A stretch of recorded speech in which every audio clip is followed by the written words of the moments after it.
पटकन जाऊयात नागपुरातला एक मतदारसंघ लक्षवेधी ठरतोय, तो आहे नितीन राऊत यांचा।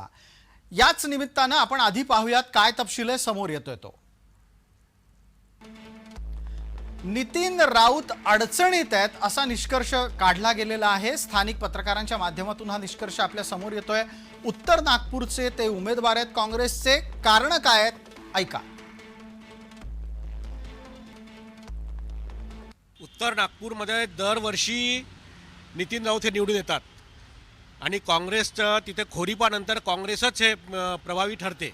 परंतु 2014 मध्ये डॉक्टर मिलिंद माने अचानक निवडून आले, ते BSPच्या फॅक्टरमुळे। BSPनी खूप मोठी झेप घेतली होती, 55,000 पर्यंत मतं घेतली होती। त्याच्यामुळे तो निकाल उत्तर नागपूरमध्ये धक्कादायक लागला होता आणि ती स्थिती यावेळी देखील होऊ शकते।